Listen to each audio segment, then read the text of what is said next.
coming out and participating in this venue. This venue is very, very important to us. First off, I do want to thank the churches, I believe it's Middle Creek and Sand Creek, for fixing the food and preparing it. It's very hot outside, and the ladies and everybody that participated in that, I do want to just give a special thanks to them and what they did as far as providing the meal this evening for you guys.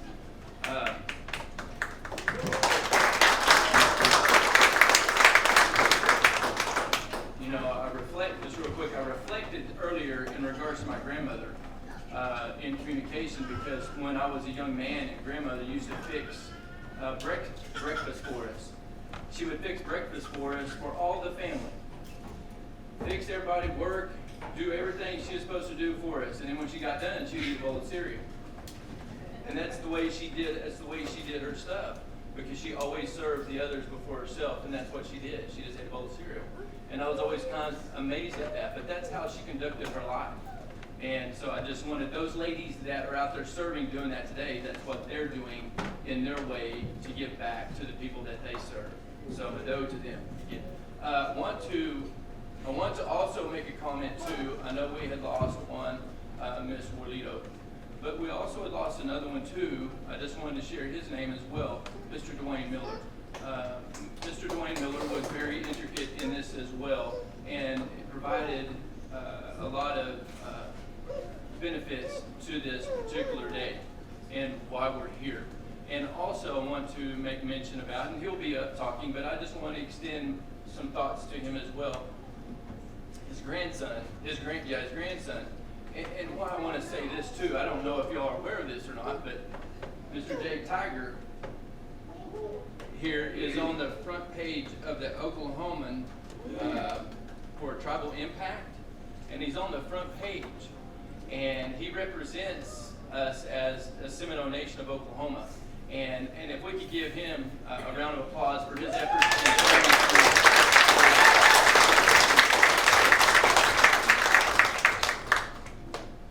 And I would like to thank all the ones currently who bring this and put this together. I just recently took a trip to Florida. Marissa Alverson was down there. We were all down there. We were all doing, I'm going to say we're all doing our thing, but that's not all what it was about. Took a cultural trip, went to the Big Cypress Reservation, and it's just kind of funny how it all ties in together, because they were talking about, they showed a video in regards to history going back when we were in Florida and what took place. And it really should hold in our heart the fabric of what they went through, because the ones that survived and stayed in Florida, there was only about 250 of them that stayed in Florida. And they went into the Everglades to stay away from getting captured. Now the other ones, of course, us, were moved west and had to face that trial as well. But I just think the impact, what this represents for us being here to represent Independence Day, it's an awesome thing. And I do want to commend all of you for being here that have and care about that representation. So, Mado, good evening.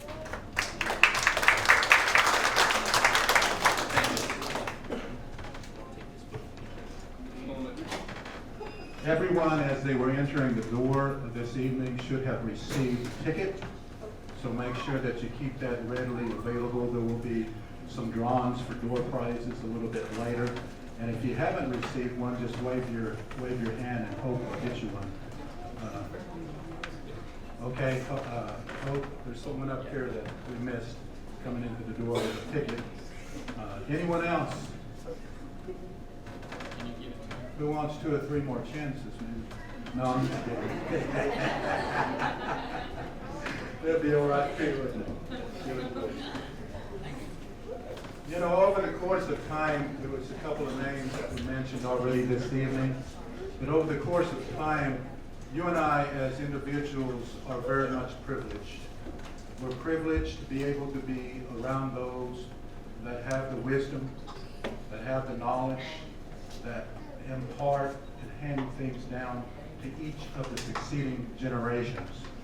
We are privileged in culture, privileged in tradition, privileged in customs, in this way, in this manner. And you know what? I thank the Lord every day that I was born a Seminole Indian. You know, there's times I hear out in our community that if I had an opportunity, I would leave, you know, but all I am is Seminole. But I want to say it is good to be Seminole, not only historically, but even now and today, because of the rich heritage and culture and living livelihoods that we still have. You know, we don't have to go, even though we have a great author here today who's going to speak about things. We don't necessarily have to go to books like he's written to find out who we are. We know who we are. Is that right? Seminoles do, and that's something to be proud of as a people. And I don't mean proud in an elitistic way, but proud in the way that we have in our hearts. That's what our ancestors fought for, that represents this very day. One of those individuals that I know I've worked with over the course of many, many years, some on the tribal council, some as a band chief of his band. I was band chief of our band for many years as well.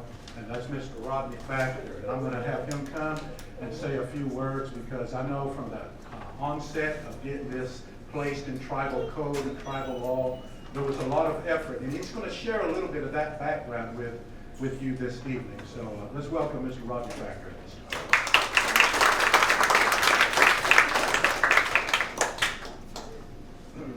Hello, Lewis. Well, like Lewis was saying, wanted to share with everybody how we started doing this, why we started doing it, and why we feel it's important that it continue. There used to be an organization, and some of you know of it. It's called the Concerned Citizens Group. It's kind of a band chief's organization at one time, and like a political organization and a community type organization, but this is where this stems from. And a number of those people that were a part of that at that time, I was one of them. And most of those others are gone. I can look around, and I really don't see anybody here that was there then, except for I saw her earlier, Linda Miller. She was there. She was always with Dwayne. And yeah, there she's sitting over there. But she was always there and supporting him and helping whenever we did anything. And what we would do a lot of times when we wasn't talking about politics and some of those things, we talked about our history. And different ones at that time, our elders were there. They shared history with us. Dwayne, he was always willing to share history, you know, and different ones that contributed a little bit. And so we talked about, you know, getting together and commemorating our 1856 treaty and the fact that it really was an independence for us as Seminole people, and the hardships that our people went through in order to maintain their own identity. And that's what it was about, even in Florida, was maintaining our own identity and the right to govern ourselves without interference from anyone else. That's how it came about. And I've said it before, is that people need to realize and think about it, that less than 200 years ago, there was a policy of the United States government to exterminate us, to exterminate our people. That's what they were fighting 185 years ago today. They were fighting for their very lives, their very existence. And as they were captured at that time and brought to Oklahoma as prisoners of war, and they settled around Fort Gibson area, then the agreement had been made before that Seminoles would have their own territory, their own lands, and be able to govern themselves. And the federal government wasn't doing that, and they wanted our people to merge with the Creeks. And at that time, as seems like always since Europeans came, then there's always been a deal of politics, and that was going on then over slaves, property, and our people maintained that we have a right to our own land, and they refused to move over and merge with the Creeks. And the federal government at that time withheld rations from them, starved them in the winter, and withheld blankets from them. They brought a great hardship on our people, even though our people had just came through that long, costly war of extermination. And those that survived and were brought here as prisoners in chains, the warriors, then they were once again, persecuted because they refused to follow the United States government. And that went on for 20 years, that resistance. There were efforts made to a couple of other treaties, to recognize Seminoles in their lands and stuff, but still yet, they didn't give them complete autonomy to be who they are and govern themselves. They were always a small nation of tribes that came together and made a nation. And I see a lot of young people now that are getting involved, and I see some of their writings, that they put out on Facebook on that people of the Seminole Nation, and some of them have good ideas on doing things in a nation, and they always refer to us as a tribe. They'll say, our tribe doesn't do this, our tribe doesn't do that. They have to realize that we're a nation. We're a nation made up of tribes. And in 1856, when these tribes came together, and they were under the heading as the Seminoles, called Seminoles, then only then were they recognized as their government, recognized by the federal government. And land was granted to us, or we purchased land, western part of the state, and for us to continue to live as we once did, govern ourselves, raise our food, our children in those ways, and that did happen. It manifested itself, but like I said, there was a lot of politics involved. They were trying to get Billy Bowlegs, Coopagee, and some of those other chiefs that were still in Florida to come west. And once they had sent some of our own people here back west to try to convince, or back east to try to convince them to come west. And Billy Bowlegs is reputed to have laughed at him and said, why should I give up my lands here in Florida and come west, and y'all are still under the yoke of the government and under the Creeks? And he said, we were promised our own land, so no, I'm not leaving Florida, and until we have that. And so the federal government took all of those things into consideration, and not only were we struggling, there were other tribes, Chickasaws and Choctaws at that time.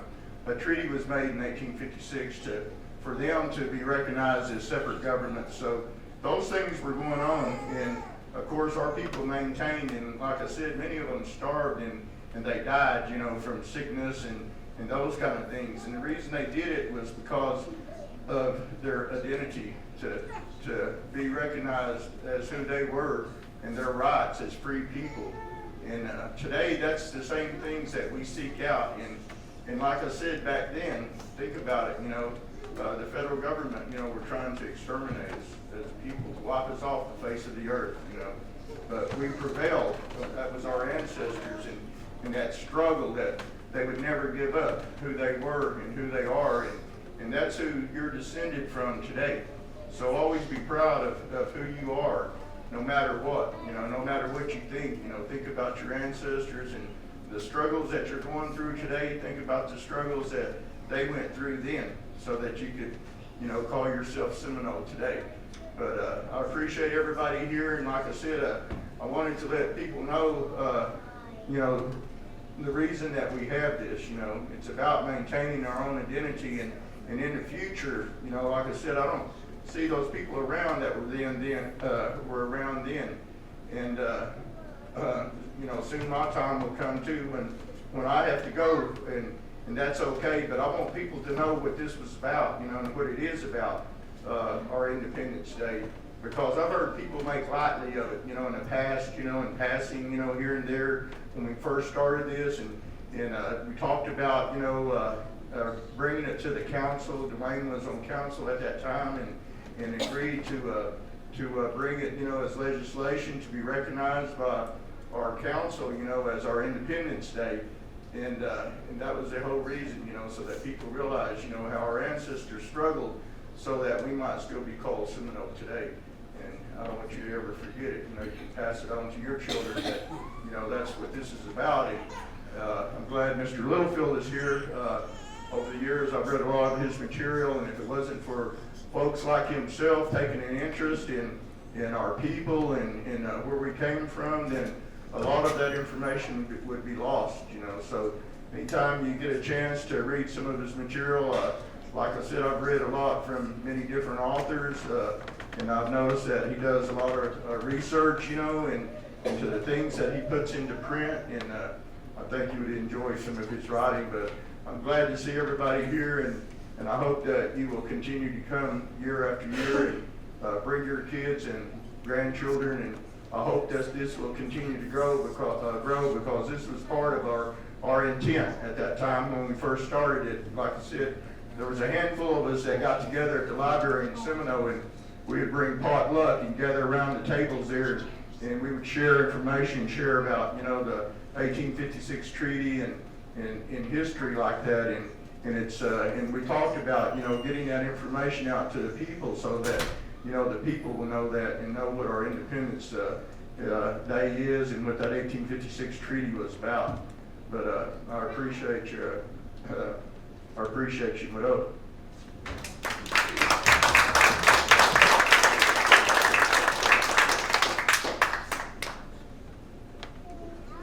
Thank you, Rodney. Appreciate those words. I want to, is Regina in the building?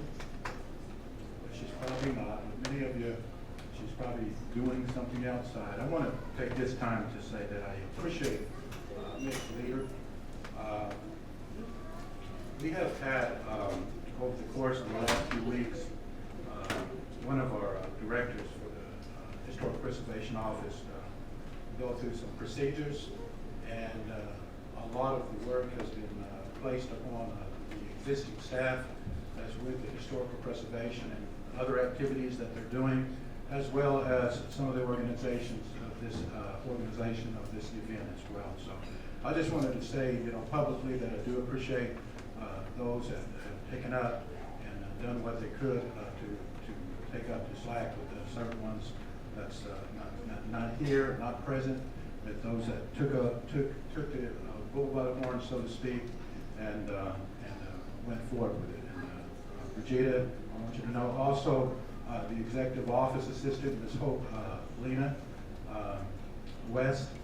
She has also worked very hard on this. Let's give those two ladies a good hand.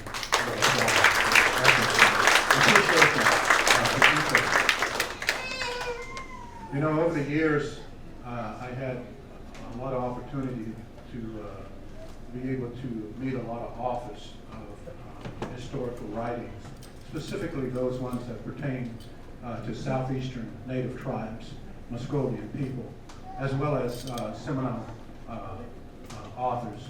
Some of them are known as, you know, kind of famous authors.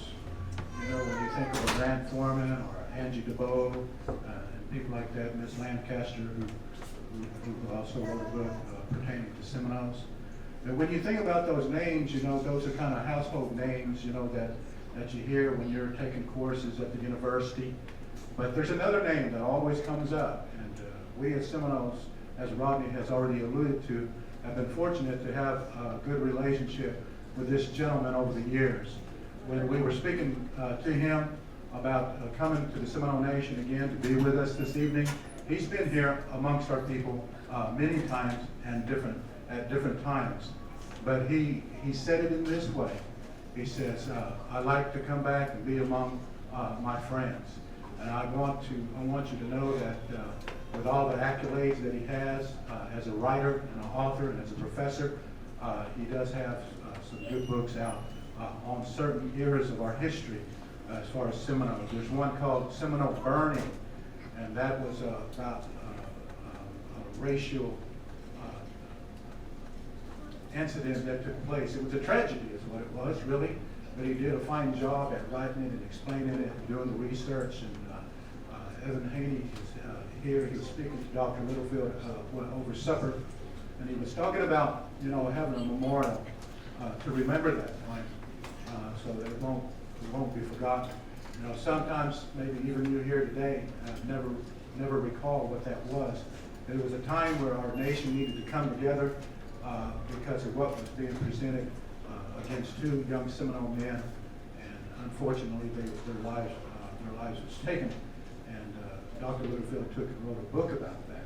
So when you mention the names of Angie DeVoe, Grant Foreman, Ms. Lancaster, and all those other authors that sometimes write books pertaining to the Seminole history, Dr. Daniel Littlefield is also mentioned in that group, and we are also glad to call him a friend of the Seminole Nation today. Would you make him welcome as he comes to be the first keynote speaker this evening? Dr. Daniel Littlefield.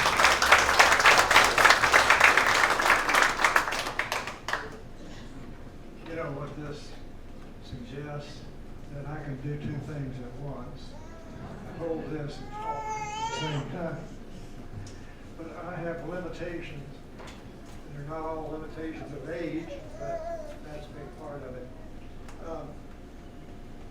I'm going to do the footnotes to Rodney's talk. He gave my talk.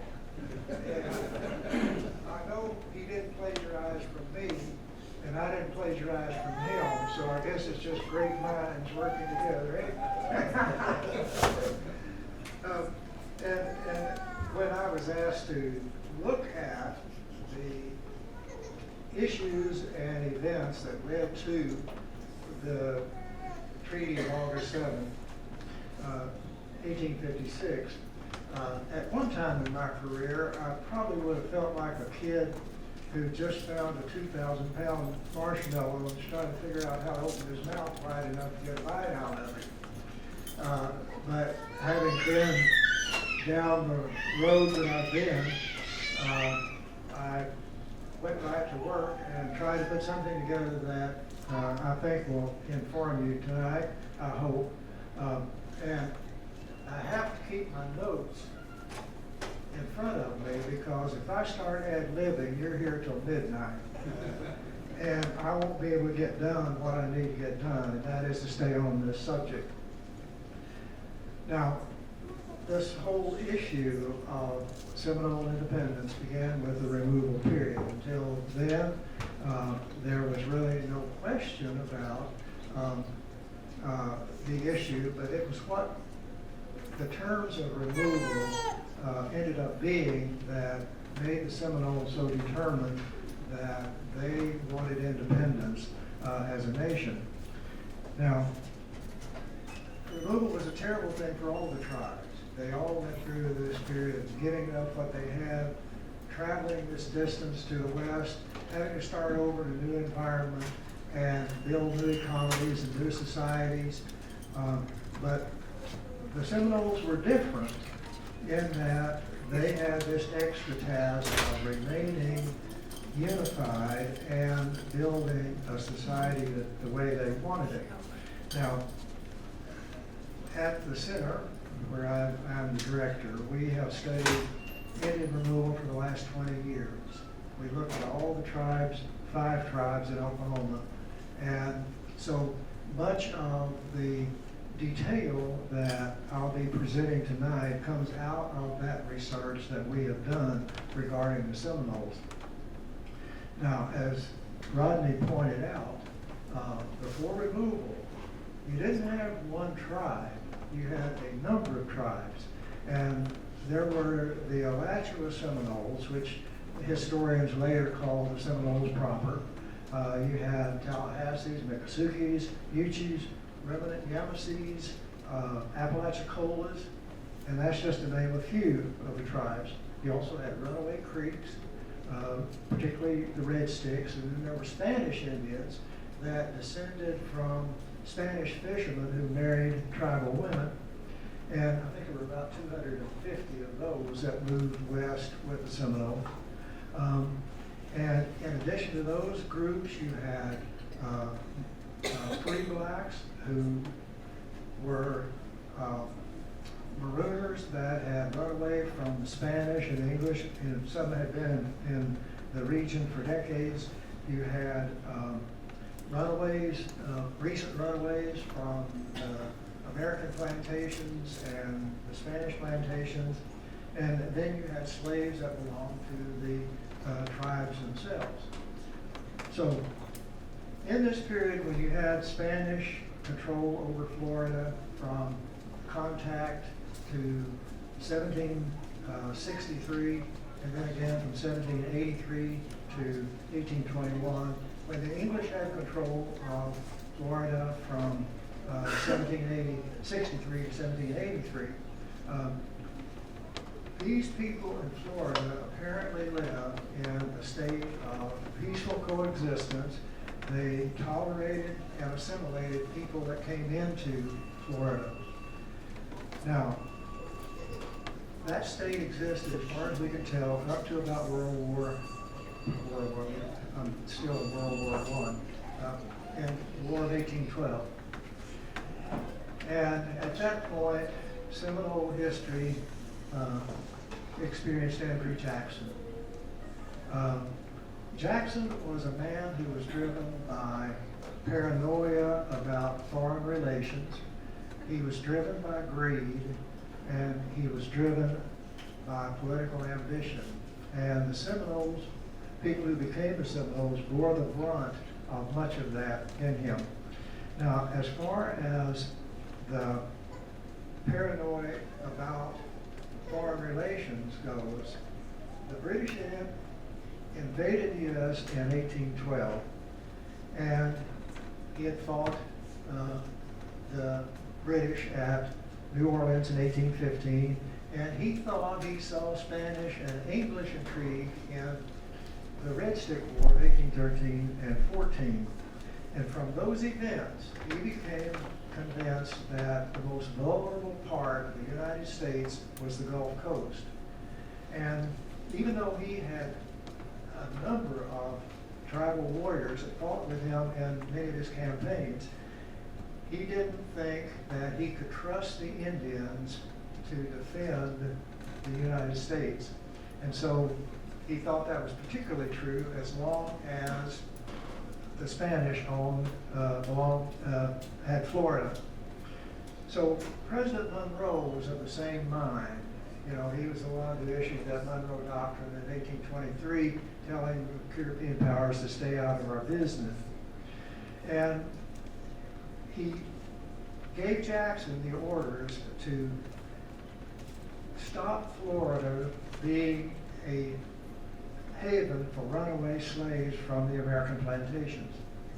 And so Jackson invaded Florida, he destroyed a few Indian towns, and then he occupied St. Mark's and Pensacola before he went back to the United States.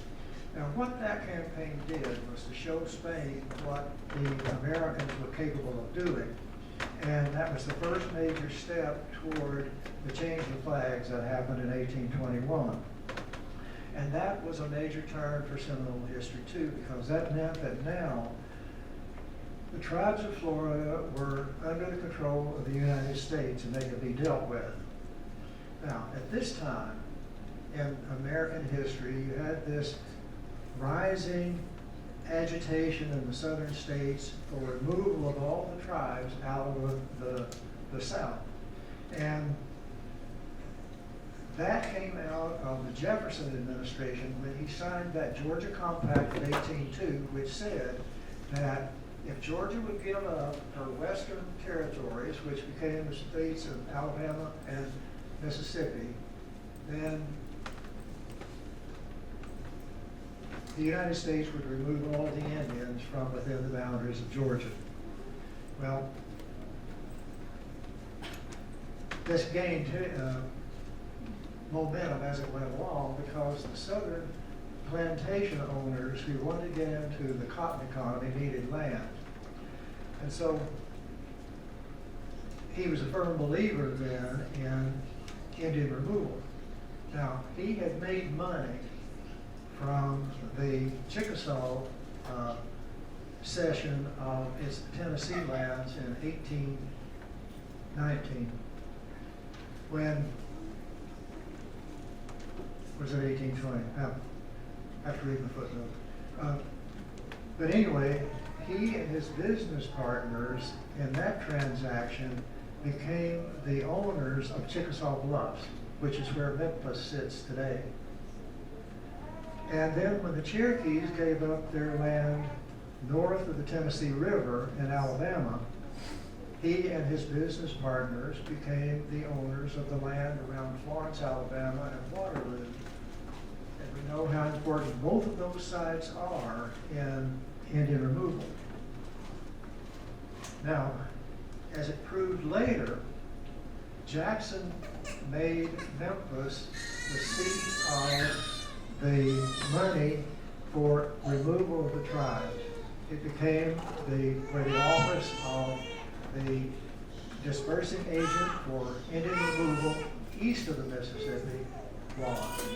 And then, as you know, Waterloo in that area was at the foot of Muscle Shoals, and that was as far as the steamboats could come, and that's where they loaded thousands of Indian people onto those boats. Well, whether how much greed had to do with it or how much political ambition had to do with it, he picked up on this business of removal and ran for the presidency in 1828, and the major plank in his platform was removal. Now, Jefferson had bought the Louisiana Purchase as a reason to put tribes, and when Georgia started pressing the issue to put the Creeks out of Georgia, John Quincy Adams, who was president before Jackson, had threatened to send troops down there if the Georgia militia tried to remove them. And the governor of Georgia said, "We will fight you if you send them down here." And so this was exactly what happened at the beginning of the Civil War. And when Jackson kowtowed to the states to move the tribes out, then what he was doing basically was putting off the Civil War for about 30 years. And because he did not want to face that question of nullification. He didn't want Georgia to be able to stand down the United States. So, when the Indian Removal Act was passed in 1830, it passed by a very slim margin, 4 in the House of Representatives and 1 in the Senate. Now, in that debate that led up to the Removal Act, one of the main arguments of the anti-removal people was these tribes are sovereign. They need to have treaties made with them. Well, Jackson didn't believe in making treaties with Indian tribes. And so he realized, though, that if he tried to strong-arm the tribes into removing, then he would get bad press. And so if they wanted treaties, he'd make treaties. So what he did, he sent out his emissaries to negotiate these treaties, and he had these orders, and this is in print in his handwriting. Promise the Indians everything and give them nothing. And then seek out the ones who might want money and bribe them. So that became the basis for which his negotiators attempted to negotiate these treaties. And in his administration, they made over 70 agreements and treaties with tribes east of the Mississippi, all of those agreements containing some removal clause. So it was a done deal.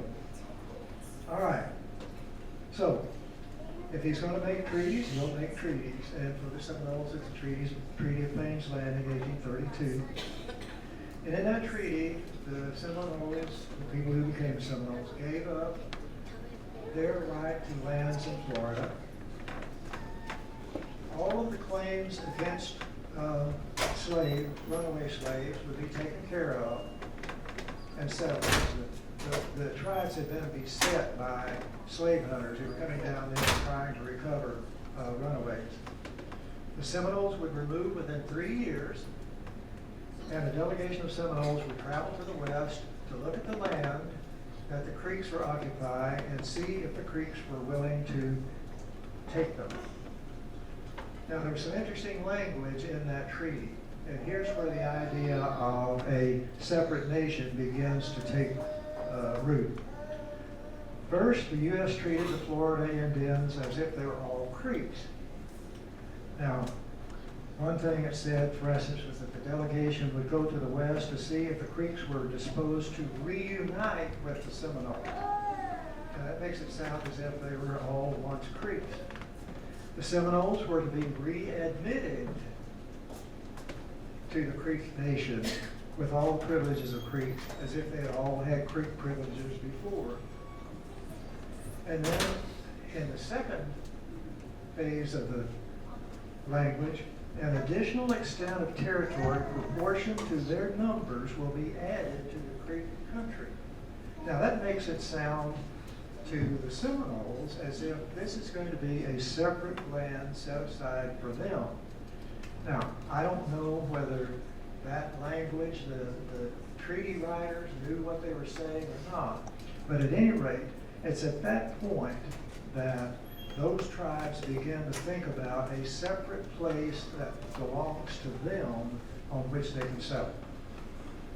Now, whether the 16 men who signed that treaty represented all the tribes is not likely. But we know that the Apalachicolas, for instance, were left out intentionally. They were Creeks, but they were removed with the Seminoles and not the Creeks. Now, the names of a number of the leaders that we associate with the Alachua band were there. And the Alachuas had been recognized as the leaders among those tribes since the 1750s. That year was when Cowkeeper led his followers from Oconee in the middle of Georgia down to the middle of Florida. He was the principal chief of the Alachua band until his death in 1785. He was succeeded as chief by his son King Payne, who was chief from 1785 to 1812. King Payne's brother Bolek, or Boleg as the Americans called him, was chief from 1812 to 1819, and Bolek was succeeded by his sister's son Micanopy, who became the chief in 1819. Micanopy had ties to other leaders at that time. Jumper was married to Mena, whose mother was Cowkeeper's daughter. Alligator was married to Micanopy's sister. Another sister was married to Philip, who was a band chief of the Miccosukes. They were the parents of Kawakachi, Wildcat, and these were all main players in the actions leading up to removal. In 1833, the Seminoles sent a delegation to the west to look at the land, and again, the language in that document added to their interest in separate land. It repeated the language about their being readmitted as Creeks. And it said that they were satisfied with the land designated for them. Now I'm using treaty language here. And here's how the land was described. The commissioners hereby designate and assign to the Seminole tribe of Indians, so they're called them all one at this point, for their separate future residence forever, a tract of country lying between the Canadian River and the North Fork thereof and extending west to where the line running north and south between the main Canadian and the North Branch will strike the forks of the Little River. Now, whether the government intended this to sound like a separate land for the Seminoles as a land of their own, that's the way the Seminoles took it. We're not sure what the government intended. And as it turned out, forever in the treaty meant a few years. Okay, the stage is set for Seminole removal. 3 years passed, the Seminoles aren't making any moves to remove to the west. And the government was not trying to resolve the slave claim. So in the spring of 1835, Seminole agent Wiley Thompson thought that he'd push the Seminoles along. And so he struck the names of Micanopy, Jumper, Haladamico, Sam Jones, and Coahuacho off the list of head men. Now, you wonder what was going through that guy's head. Just the fact that he says, "Zap, you're no longer chief," couldn't have been a whole lot. Did he know what might happen? Well, he was going by what the government had already done with the Choctaws.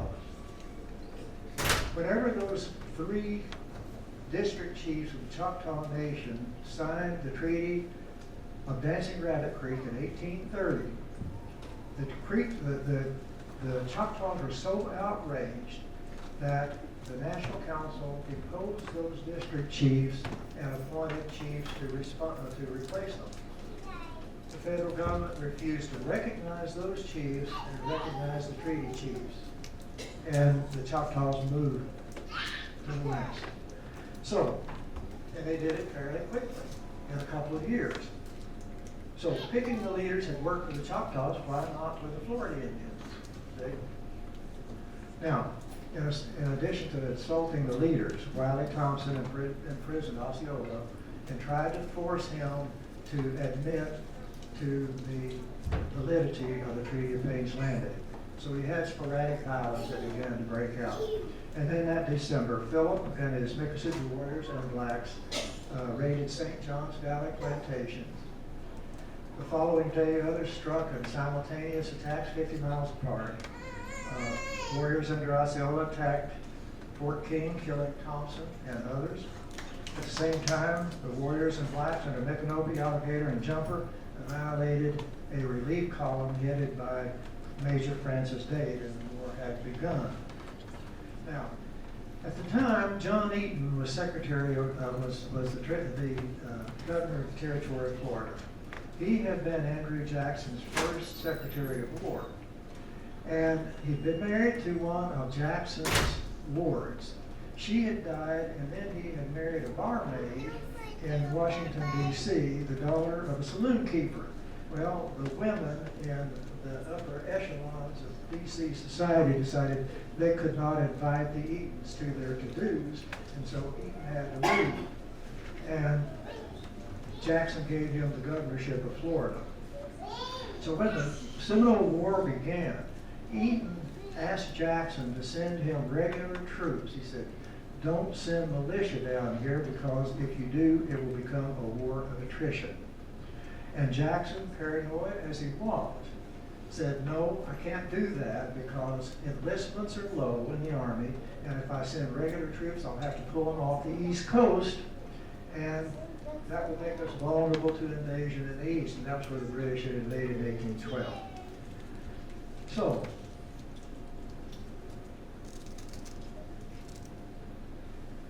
the man who was in charge of fighting this war for the Army was General Jessup. And it became a war of attrition, as Eaton had predicted. And in that war, Jessup made some outrageous use of tactics. He would take leaders hostage and hold them trying to force the people to remove. Again and again, he would invite Seminole leaders in under flags of truce, and then he would take them prisoner and send them off to prison.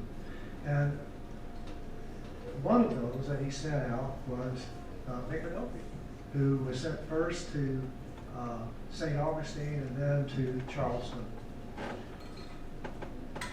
Now, because so many blacks had joined the fighting on the side of the Seminoles, he wrote to his military superiors that he was fighting a Negro and not an Indian war. And so he decided to develop a tactic of divide and conquer. And he instituted a proclamation that if the blacks would surrender, he would enroll them for removal and they could be sent to the West as free people. Hundreds responded.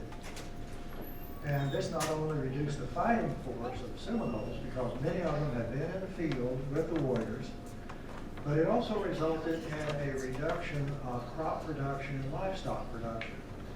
And because the slaves that belonged to the tribes had donated part of their herds and produce they produced to their owners. Well, as these resources dwindled, then you had some Seminoles who gave up. Other leaders agreed to remove because their families had been captured and sent to the West. And then Jessup instituted a policy of paying people to bring Seminoles in. And so he sent his interpreters and emissaries out, and he would pay so much for a chief, so much for a warrior, and so much for a common Indian, he called them. And so a lot of people were brought in that way as prisoners of war. And some of those who made money and accumulated large accounts were promised to be paid when they got to the West. Now, they never did go back. So the government ridiculed on that. Well, the result of all of these efforts on the part of Jessup, not much of it had to do with military, by the way. Most of the people in Florida that he was wanting out of there got to the West in 1838 and 1839. Then the removal slowed down. So as we heard earlier, Rodney talked about that delegation of Seminoles that went back in 1840. A few more came out. Another delegation went back in 1841. A few more came out in 1842 and 43. But it's the 1840 delegation that is the most important. Captain John Page, who was in charge of that delegation, said to the Seminoles, most of them came from around Fort Gibson, where they were camping out on Cherokee land, said that if they would go back and try to persuade the remaining Seminoles to come out, that they would have a separate nation of their own. Now, where Page got the authority to make that promise, I don't know. But that was the first time that I found in military records where that word nation was used in relation to the Seminoles removing to the West. Other times it's separate land or land that they can occupy. Now, there were real obstacles to that promise. When the Seminoles arrived in the Indian Territory, they did not want to settle with the Creeks, and so most of them settled around Fort Gibson, as Rodney pointed out. Alligators and other bands settled north of the post. Cowacachee's band settled south of the post, Charlie Nichols south of them. And only Micanopy's and Black Dirt's bands moved out here to the west at that time. Now, by 1839, there were about 2,000 Seminoles, or tribes, camped at Fort Gibson. Meanwhile, the Creeks had settled in that section of the Creek land that had been dedicated to the Seminoles. So in early 1839, Congress passed a bill setting aside another piece of land equal to the amount they'd set aside in 1833 between the Deep Fork and the North Fork. So forever in that treaty of 1833 meant 6 years, because now they've got another piece of land. But Alligator particularly led the opposition to removing out there, and he persuaded a large number of other Seminoles at Fort Gibson not to go. His reason was the fear of Creek domination. Now, the Creeks had ample reason not to want the Seminoles. Creek government was controlled by the McIntosh faction. Raleigh McIntosh was chief, and when the Major Creek removal started in 1836, the first group of Creeks that came out were the prisoners that were taken in the Creek War of 1836, when they took up arms against removal. Well, when the main body of Creeks began to remove in 1836, they thought that they were going to remain leaders when they got to the West. But as they drew near the Indian Territory, they decided that there would probably be acts of revenge against them, because the McIntoshes didn't have any love for them because of the execution of William McIntosh, and they didn't want to give up power that they already had in the Creek Nation. And those prisoners of war held a grudge against the Upper Creeks because the Upper Creeks had helped the Army put down the War of 1836. While they were in Arkansas, the leaders of these removing groups asked the governor of Arkansas to let them stay in the state long enough for them to negotiate a peace between these leaders who were already in the West. The governor refused. And so then they appealed to Arbuckle. And we don't know what Arbuckle said to the McIntosh leadership or what he said to the Creek leaders on their way out. But the result was that when those leaders got to the West, they bowed to the authority of the McIntosh leadership that retained its power. But it was an uneasy peace. Because given the political tensions in the Creek Nation, they couldn't very well afford to have these troublesome Seminoles out here on their border. Because they've been troublemakers in the past, and they were likely to be troublemakers again. So,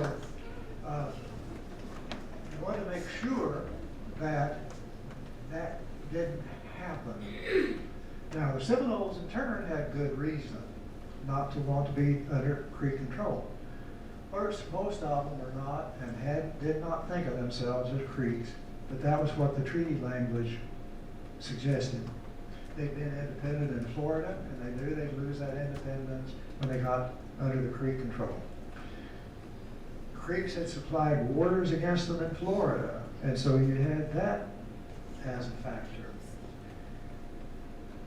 And to top it off, the U.S. had promised the Creeks that any blacks they captured in Florida when they were fighting the Seminoles, they could keep. Now, many of those belonged to the Florida tribes.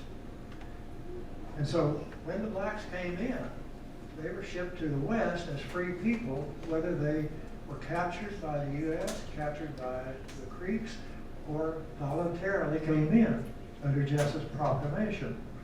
So what Jessup had done with that was create a monumental issue that was going to be difficult for these two groups to get over, the Creeks and the Florida Indians. Now, he knew at the time that a lot of those blacks belonged to the Seminoles, a lot of them were runaways, a lot of them were from the Maroon colonies that had been there for decades in Florida, but it made no difference.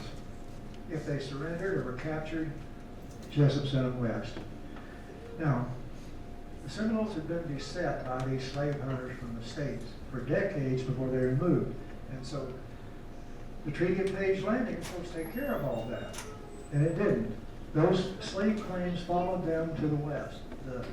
The slavers tried to stop the Seminole groups in New Orleans. They tried to stop them again in Little Rock, but the government stopped it because they didn't want anything to get in the way of removal. Now, the United States was determined to get those people out on the southeast.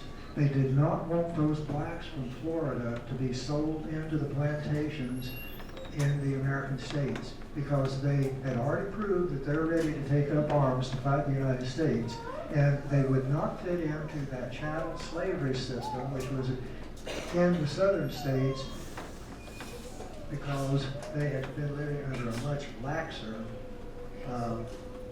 situation among the tribes. So most of the 500 blacks, nearly 500, who came west for the Seminoles, settled on the post area at Fort Gibson. Now, Creeks complicated that matter by selling their claim to these blacks that they had captured to slave hunters. Now, the slave claims then came to Fort Gibson, but the government wouldn't try to take the blacks away from the Seminoles because they thought it would lead to trouble, which it probably would have. So there developed this three-way tension between the United States, Creeks, and the Seminoles. I should say among, I used to be an English teacher, among these three groups, and that persisted all the way through to 1856. And it was how to get over that three-way tension that became the issue. Now, what was happening in the Choctaw, Cherokee, and Creek country was that their slave codes were becoming more and more like those in the White South. And that was already happening by 1840. Well, the Seminoles knew that if they became part of Creek Nation, then the Creeks would probably try to enforce those regulations on the Seminole blacks as well. And that went against the system that the Florida tribes had lived under for so long. The Creeks tried to get the government to renege on its promise, 1839 promise of a separate land for the Seminoles. And of course, again, the government refused. So the government, the Army at Fort Gibson stopped trying to become a haven for the newly arriving Seminoles and started letting them off the steamboats across the Arkansas River into Creek country. Then the Cherokees get into it. They start complaining about all of these people occupying their land. They start by saying that the Seminoles are taking their property, and not just the property laws, but these blacks with the Seminoles are a bad influence on the Cherokee slaves because they were like the slave owners in the South. And then, of course, some of the Cherokee slaves at Weber's Falls took off for Mexico in 1842. Some of the Seminole blacks went with them. And the Cherokees chased them down and brought most of them back. Well, then the Creeks began to raid into the Seminole communities, trying to get these blacks that they claimed had run away from them. And it was in this state of affairs that the government officials decided this is not working. So they said, okay, we'll come up with another agreement, and this one was January 4th, 1845, and we're going to adjust the difference between these groups, and we'll take care of these issues, and then Seminoles and the Creeks will be combined as one nation. Well, under that treaty, the Seminoles could settle individually or as a body in Creek country. They could have their own town laws subject to the general control of the Creek Council. They would be represented in the Creek Council, and they would control their own funds, and all the controversies over property rights, and that meant the slaves in this case, would be settled by the President of the United States. Well, this was signed off on both tribes, but none of those things that it really promised happened. Now, the Seminoles really did more compromising in that treaty than the Creeks did. By that time, they were in dire straits. The ones around Fort Gibson were hungry people. And then the ones who were living in the West had lost their crops due to floods. So there was a general poverty that really had set in among those Florida tribes.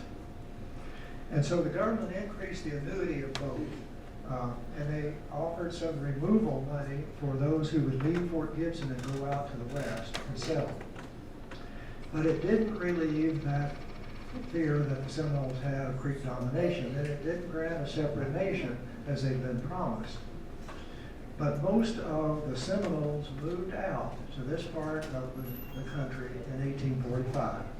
They settled in 25 towns or bands, built their homes and put in the crops. They built a council house, an agency, and a blacksmith shop.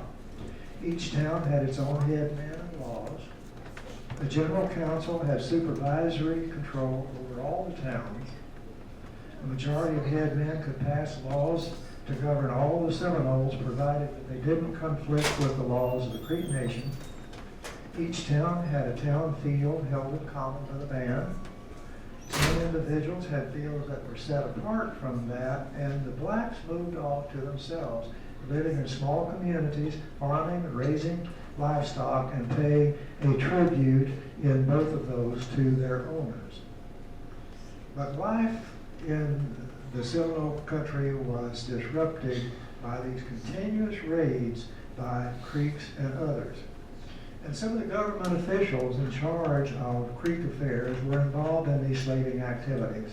So in July of 1848, there was a major decision made by the Attorney General of the United States. And what he said was that that promise that Jessup had made to the blacks was invalid. So that then the owners of the blacks could have them back. So in early 1849, the blacks that had been claimed by the Seminoles were returned to the Seminoles. And that had been one of the major issues, control of their property. And now they had their property, but they didn't have control. There were about 260 blacks that lived on the reservation around Fort Gibson at this time. And when those blacks from the fort finally came out here, they didn't all settle on the Deep Fork like the Seminoles wanted them to. The Seminoles settled on Wewoka Creek. Now, known this latter group was Gopher John, who had been a warrior in the Seminole War. And the blacks who went with him to Wewoka Creek were primarily those to whom the titles were questioned or non-existent. And so they were armed, and they said they were ready to fight any raiders that came out there. Now, the Creeks wanted the Army to disarm them, and that got some thought by the U.S. Army. The Creek, and combined with the slave hunting officers of Creek affairs. Now, Micanopy died in January of 1849, and he was succeeded by Jim Jumper, his sister's son. Jumper was less sympathetic to the blacks than Micanopy had been, and so he was working along with Duval, who was the agent, Creek agent, and to get the Army to send troops in and disarm the blacks. The Army would not do it. Kawakachi, who had been an executive, member of the executive committee advising Micanopy on decisions, he didn't like the way things were going under Jim Jumper. So he took off for Mexico and took many of the blacks that were at Wewoka Creek with him to Mexico. Now, during the next 5 years, the slave issue did not go away, just heated up. And Jim Jumper died not long after he had been chief, and his brother John became chief in his place.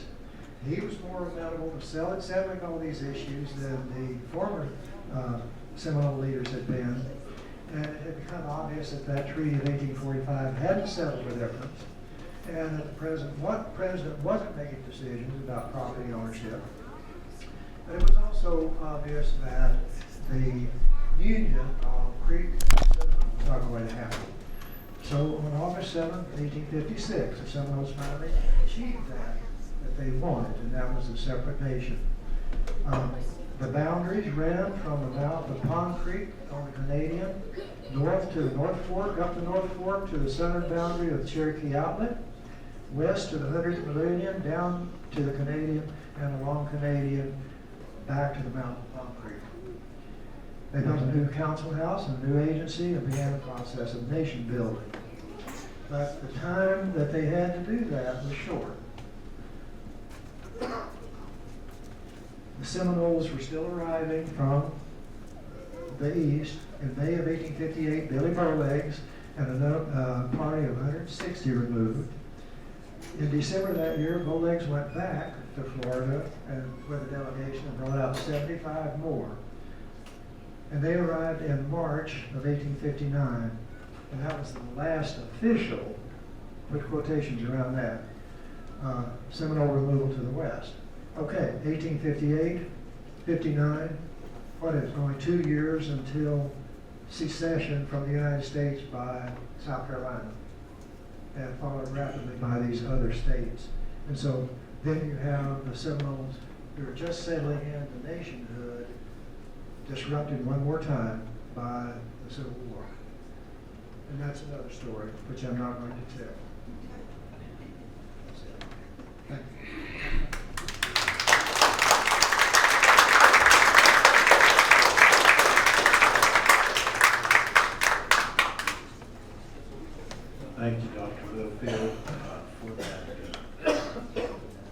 presentation. Went through the many years and some of the events from a historical perspective that took place, and those troublemakers that he mentioned there. That was from the Creek perspective, from the McIntosh group. But really, they were resistant freedom fighters. They were people who believed that their people should also have a separate land. And that's where we, at times, a lot of times, people don't realize where our autonomy comes from as a family, our autonomous way of thinking. And during this presentation that Dr. Littlefield had presented tonight, kind of gives you a clearer picture, as Rodney alluded to, about the ones that made up the tribes. I was in Florida, and eventually Seminole, several years ago, and I was at their museum, and the executive director of the museum said, we just got a document, and it was in the hands of a doctor since the 1830s, which basically means the doctor's family had gotten this and they passed it down to each succeeding generation, this particular document. And he wanted me to take a look at it because, you know, I had worked in the museum field for a while by that time. And he wanted me to maybe give an idea of what I thought that it might be. And so I agreed to that. I went back in their collections room, and I saw 3 documents. They were about the size of the front of this box, each of those documents. And they were on, looked like, it was paper, but it was real stiff paper, almost like a parchment in a way. And it was handwritten, and I knew exactly what it was the moment that I seen it. It was basically a manifest is what it was. It had the names of the leaders of those particular people groups that he was talking about, that Rodney was talking about as well. And there was 3 different names. One sheet had Seminoles on it. One sheet had Miccosukees on it. And one sheet had Tallahassees on it. So at that time in the history of the government, they were dealing with these ones as individual people groups, tribal groups, small tribes, tribal bands.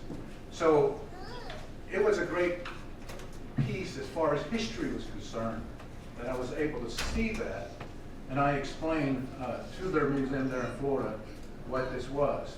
Several years later, they developed their first exhibit, which they included what we call the Seminole Nation of Oklahoma and our ancestors that came west. They included us in one of the first exhibits that they included us in, called A Struggle for Survival. And these 3 documents were part of that exhibition. And this was years ago that I was invited to come down for that specific show and to share some things as well. So some of those documents are out there. That's why at times, every once in a while, you'll say that there are certain groups within the Seminole Nation that could actually be recognized at the federal level as a tribe of their very own. We that know our history know that's true. We that know who we are know that's a matter of fact. And the proof is in the pudding, as they say. It's well documented, both the British history, French, Spanish history, and even the history of the United States. So that is very much true. We're going to do a drawing now, so kind of stretch if you want to. If you want to stand just for a brief moment, let's do that at this time and kind of stretch your legs a little bit. And Virginia, you weren't in here, and I paid you a big old kudos. You were outside, probably out in the kitchen still, weren't you? But I want to do that. Hope, are you in here? She's probably out now. Now she's out. But Hope, step on in here if you would. I just seen her, and she kind of looked at me. He's starting out real good because he had influence from his grandpa, influence from his family, all around in this interest. But you know, you can have those influence, but it takes something special, in my opinion, something special for somebody to actually be totally engulfed with the interest of continuing this particular textile work and continuing it on. A few years ago, at Seminole Nation Days, we were having the traditional clothing contest. And there was a young lady that had just moved back from Florida. And she got into that, she was Oklahoma Seminole, and she got into that traditional contest. And she was wearing an 1800 era clothing. And obviously it didn't have any patchwork on it. But it had what we call applique that was on it. And the judges at that time, they were looking, and I'm just going to say it because that's what happened, they looked pretty bewildered. You know, what is this lady wearing? And working in the field I worked in, I knew exactly what she was wearing. I knew it. I knew that was that 1800 era, early 1900 era clothing that she was wearing. Well, needless to say, she didn't place. Though she had almost an exact replica of 1800 attire. And this young man has taken off with this style of clothing, and he is featured, look here, my man, and he run out of the books. I know some of you was asking for it, but he's featured on this latest edition of the Oklahoma magazine, all dressed out in that period, that era clothing. So let's give him a hand as he comes to do the next presentation, Mr. Joe Powers.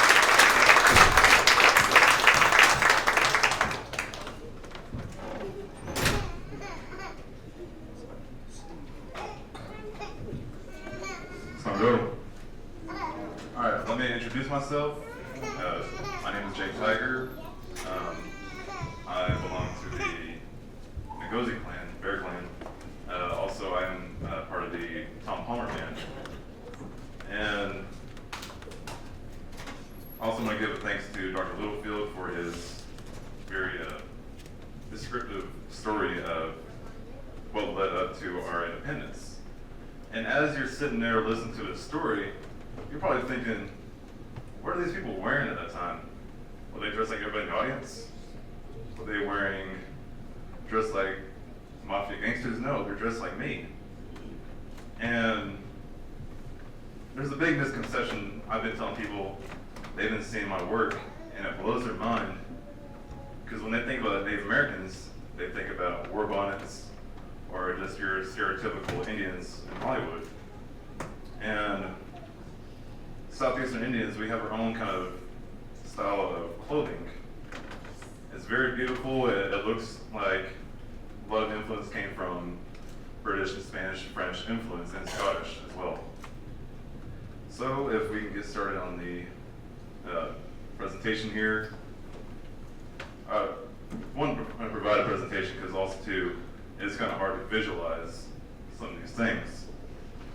So, as I just said,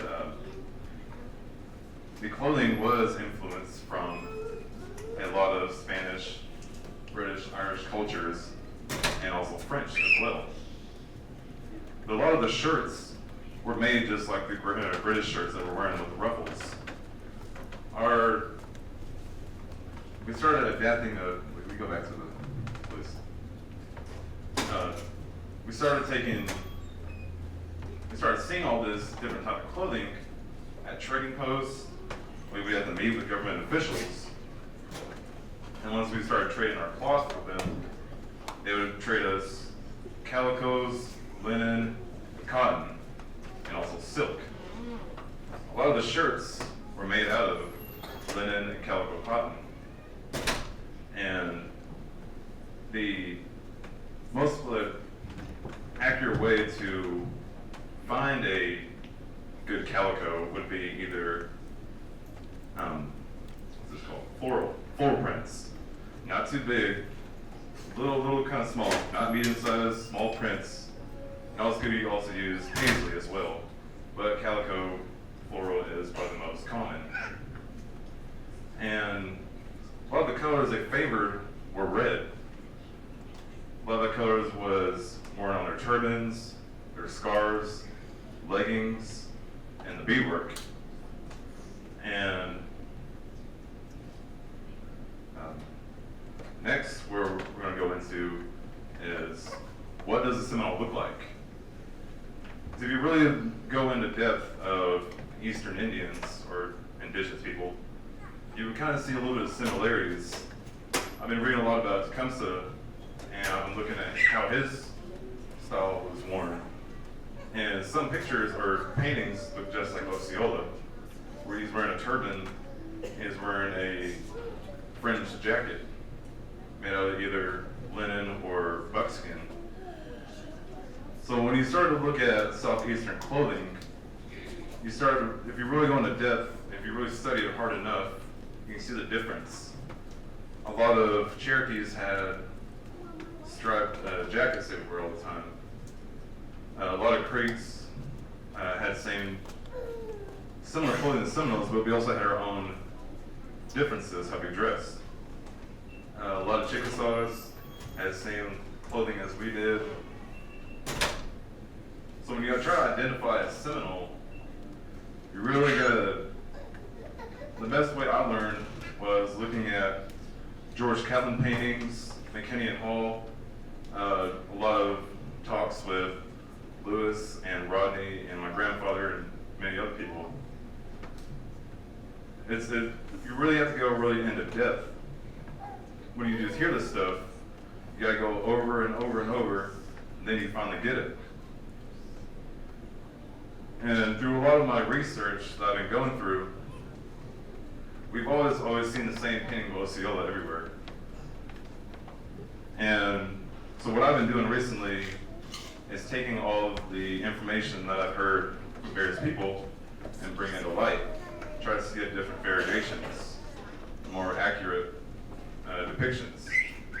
Really try to show a lot of the detail work. So on a well-dressed Seminole man, we'll start with the pucker-toed moccasins, which were made out of buckskin, some eastern bison out there, and also just those two, my bad. And some were beaded. Those are more for the kind of formal event. A lot were just left plain. They could be doubled sole at the bottom. And some can be worn as, with the head made of flap from the bottom. You can either roll it up and tie it around or leave it down. It's usually which way you prefer. Then we'll go into the leggings, as you can see on Osceola right here, and as I'm wearing it. The trade leggings were worn or made by wool. There's only 3 colors you can get of the wool that are accurate: black, scarlet red, and navy blue. Then they started to decorate them. They put ribbon work on it, either silk or just cotton ribbon. Some were beaded, and then some were just left plain. And they would be held up by 2 thongs at the top that would tie to a belt. And they would be held up at the knee, a little bit below the knee, by garters made out of finger weaving, were made out of cotton or wool thread or wool yarn. Then as we go up, you really can't see it in the painting or on me, is they'd be wearing a breechcloth. It'd be a cloth that would go up and over a belt, under the groin, and out the back. That would cover up all of the miscellaneous parts. Yeah, everybody knows what that is. And then, so that's the bottom parts. Next would be a shirt. These shirts would be, a lot of the paintings I've seen, or ones I make, would be an off-white, red. It can be any color, just not really any color. It can be nude, neons, whatever. And as you can see, if you look closely on him, it has the floral calico prints on it. A lot of shirts would either just be made plain like this, ruffling at the cuff. And then it'll be worn under a jacket. And you see on his jacket was a plain with a little bit of ruffling on the cuff. And I also brought a jacket worn over. This one was made out of calico cotton. And as you can see here, there's ruffling going all the way down, up around through the back, comes right back around. A lot of them were made with contrasting colors. There was ruffling at the shoulders, and you can see right here on the wrist cuffs. And you can see a little bit of ruffling on the cape. And you can see here on this cape, this is worn by a lot of Seminoles. And this is where I talked about the similarities between Seminoles and Creeks. A lot of the Creeks on their jackets were called mantles. And these would come all the way around on a jacket form, and they'd stop right here in the middle. Seminoles, they wore it to the shoulder with this ruffling on it. And then next, on a Seminole, you would see a turban. Turbans would be made out of flannel, out of tartan plaid from Scottish traders, or a silk turban. A lot of the silk turbans were either floral. It's somewhat rare to find a plain one, or rarely seen in those depictions from other historians. Next, we would have a scarf. The scarves were mainly just silk, could be left plain or floral. Also, that we would have next would be trade silvers. Now, a lot of silvers would be already made and be handed out at trading posts. Or, back then they had silver coins. And a lot of times, if you couldn't get a gorget through a trading post, you would take those silver coins, you'd heat them up, melt them down, and then beat them with a hammer until they look like a gorget. That's a lot of them are different. Not every gorget is the same. They don't have to be perfect, especially authentic ones. Next, we would have the arm cuffs. A lot could be left plain or with a little bit of engraving on the tops or all the way around. And then we would have a wrist cuff. Now, a lot of the wrist cuffs could be made out of trade silver. There is one example by Osceola where he is wearing a braided finger woven cuff that was beaded all the way. It's blue and red. If you see a picture of it, it's beautiful. I think it's on display at the Denver Museum, if I'm not mistaken. And then next we would have a belt all the way around, because a lot of the shirts are made big. And a lot of the paintings you see of Seminoles, they would be really kind of tight looking. And you would think to yourself, how can they walk around in tight clothes, not walk around the jungle all day? A lot of clothes were left loosely fitted and it would be just tapered down by a belt. As you can see on Osceola right there. And then he would all have his other beadwork out of cobalt beads, Russian cobalt beads, silver trade beads. There's one, if you can closely see it, would be this silver. They would come in a bead form or a melon shaped. And there was also faceted beads that were cut, not fire polished, because they're a little bit more precise. And then next, we would have ostrich feathers. A lot of those feathers came from Spanish and French traders. A lot of the main colors you would see would be just black and white, sometimes red, but always stick with black and white. And the next one. So here are a few examples of what Seminole men looked like back then. As you can see here, he was wearing a striped jacket over that is closed up. You can wear it open or closed. and with a little bit of fringing up at the top where you see where a ruffle would be. And if you look closely, there is a little bit of applique. So this is when people think about Seminoles nowadays, they think about patchwork. Well, that's not what is traditional. This right here is applique. This is what patchwork derived from.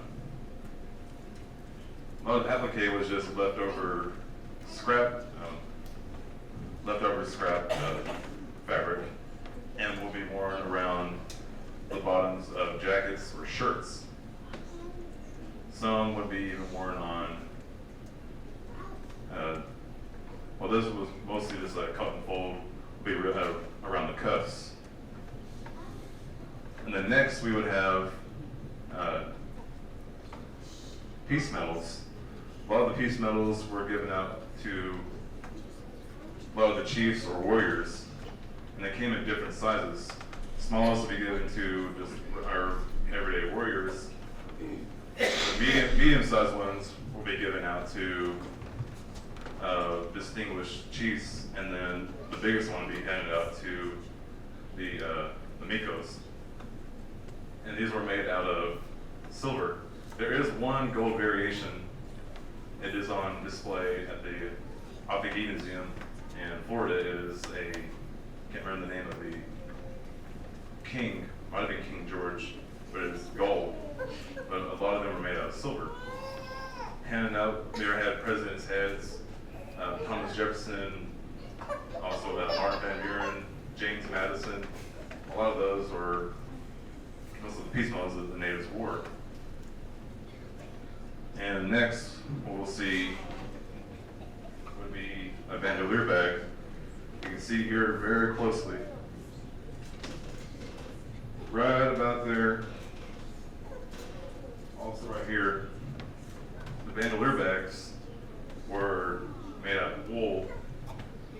And since they didn't have really any pockets on their clothing, they would have to carry bags with them. In those bags, they would carry tobacco, flint and steel, start fires, and also musket balls and shot. And then a lot of the bandolier bags were beaded all the way through. Some were left plain, but a lot of Seminoles had beaded bandolier bags, as you can see on this one.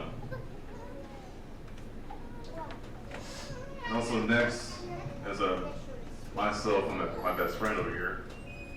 On him, when you see a lot of Seminoles, you think about gorgets. Well, on him, I put a bear claw necklace because there was bears in that area, and we also have bear clans. And then next, what we have here were our war clubs that were carried around. A lot were the gun stock war clubs, tomahawks, or ball-headed clubs. When you see a lot of these paintings and descriptions of what Seminoles looked like, they didn't wear this stuff in battle. What they wore in battle, most of them were just wearing their moccasins and breechcloths, maybe leggings, but a lot of them weren't wearing a lot of stuff, because when you're in war, you don't want anybody to grab you when you're hand-to-hand combat. So a lot of them would just be almost naked and wearing body paint and face paint. And then we go to the next one. So this is what a lot of Seminoles look like during removal and removal of Florida, and then they start wearing this kind of stuff into Oklahoma. There started to be a change, especially to the Seminoles here in Oklahoma, that were forced upon assimilation. They were really forced to dress like a lot of the oppressors. And then you would see they start to wear a lot of hats.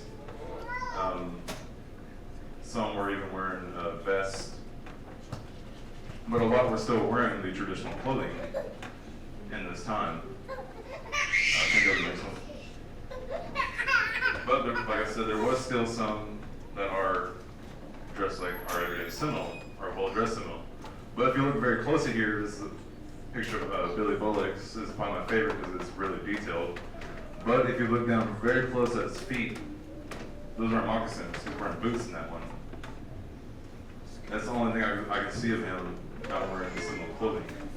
Of course, he's still wearing the leggings, the plain shirt, a beaded bandolier bag, and the turban.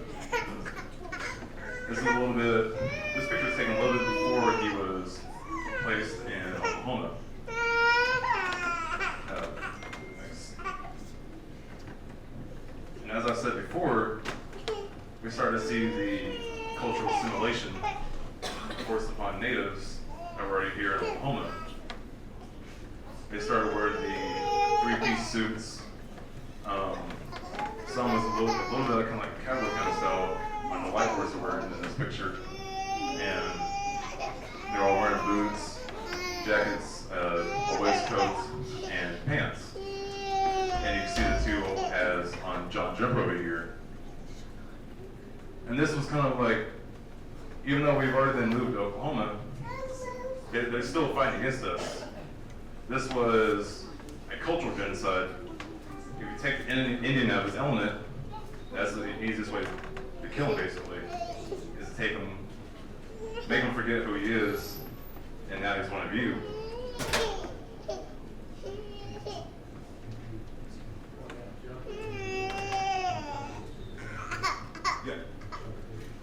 Yeah, so, slack. This is John Jumper.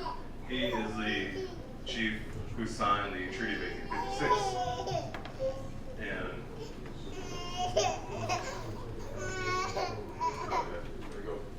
go back a little bit. Yes. And he's also here in the delegation of Billy Bullock's in this painting. Well, John Jumper is already in Oklahoma at the time. Billy Bullock is still fighting the Third Seminole War. We can go back to the. And then so, we've already been introduced to cultural genocide and assimilation. And this is where we start to see a loss of culture. A lot of the natives were told not to speak in their native tongue. They were told to not go to stomp dances or sleds no more. They're told go to church and be a good, obedient member of society. So after years of basically just being oppressed, now we're here in the present day.